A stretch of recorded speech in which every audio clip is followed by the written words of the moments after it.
Hi guys, હું આવી ગઈ છું ફરીથી આપની સમક્ષ એક નવા અધ્યાય સાથે. આજે આપણે જીવનમાં માણસમાં વિનમ્રતા અને વિવેકનું શું મહત્ત્વ છે એની વાત કરવા જઈ રહ્યા છીએ.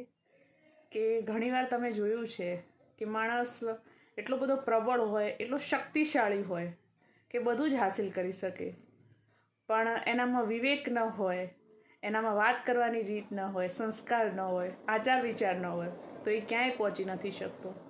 એટલે સૌથી અગત્યનું અને સૌથી મહત્ત્વની કોઈ વાત હોય તો એ છે કે તમારી લોકો સાથે વાત કરવાની રીત કેવી છે, એને જોવાની રીત કેવી છે, તમે કોની સાથે કેટલા હળોમળો છો. અત્યારે સૌથી વધારે કોઈ રીતે માણસ ચાલતો હોય આગળ તો એના સ્વભાવના લીધે છે. માણસનો સ્વભાવ જ એને ક્યાંક ને ક્યાંક કોઈની કોઈ જગ્યાએ પહોંચાડતો હોય છે. તો આપણે એવા બનીએ કે આપણામાં એટલો બધો વિવેક આવી જાય, એટલી બધી વિનમ્રતા આવી જાય કે ક્યારે કોઈ વાત ઉપર કોઈ એવું ગુસ્સો બી આવે તો પણ આપણે જલ્દીથી રિએક્ટ ન કરીએ, એનું રિએક્શન શાંતિથી આપીએ. અને એટલા ઉતાવળા પણ ન બનીએ કે કોઈ નિર્ણય લેવામાં આપણને એમ થાય કે આપણે કોઈ ભૂલ કરી નાખી છે.